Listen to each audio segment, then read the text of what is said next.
नमस्कार मित्रांनो, मी सोहम प्रमोद कुमार शेळके. इथे माझ्या स्वराज्य सायन्स अकॅडमीमधील गजानन तायडे सरांकडून शिकण्याचा अनुभव सांगण्यासाठी आलो आहे. मी 9वी असताना सरांकडे क्लासेस लावले होते आणि सर खूप चांगल्या प्रकारे शिकवता. तिथे फाउंडेशनची तयारी करून घेतात. 9वी आणि 10वी या 2 वर्षात आम्हाला बेसिकपासून पार 11वी-12वीपर्यंतचा सिलेबस आणि त्याचे टॉपिक्स चांगल्या प्रकारे कव्हर करून घेण्यात आले. त्यामध्ये सर जे-ई-सी, फिजिक्स, केमिस्ट्री, मॅथमध्ये या 3 सब्जेक्टची खूप चांगली तयारी करून घेतात.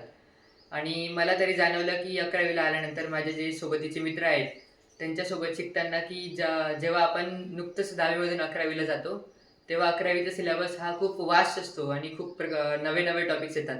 जे जनरली नव्या आलेल्या मुलांना जड जातात. त्याचं कारण असतं अचानक खूप सारा सिलेबस आल्यामुळे आणि खूप डीप टॉपिक असल्यामुळे ते जे-ई-ची तयारी करताना तुम्हाला खूप खोलवर जाऊन त्यांचा अभ्यास करावा लागतो. त्यामुळे ते बऱ्याचदा मुलांना कठीण जातं किंवा सुरुवातीला प्रॉब्लेम येतात आणि सुरुवातीला जर ते सुटलं तर पुढे काहीच लक्षात येत नाही.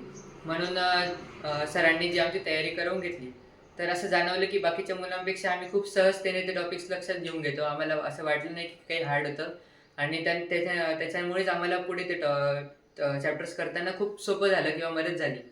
आणि सरांची शिकवण्याची पद्धत पण खूप चांगली आहे. सर क्लास घेताना खूप क्वेश्चन सॉल्व्ह करून घेतात. खूप पुस्तकं रेफर करतात आणि बराचसा अभ्यास स्वतःहून कव्हर करून घेतात. त्यामुळे मग आपल्याला वेगळी प्रॅक्टिस करण्याची गरज पडत नाही, कारण सरच खूप प्रॅक्टिस करून घेतात. वेगवेगळे प्रश्न देऊन देतात.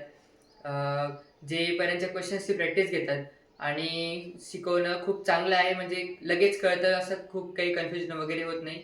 कन्सेप्ट एकदम लवकर क्लिअर होतात.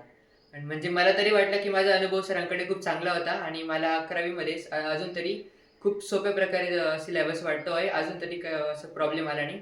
त्यामुळे फाउंडेशनची तयारी आधीपासूनच करून घेतलेली बरी होते, जेणेकरून पुढे त्याचा फायदा होतो. धन्यवाद.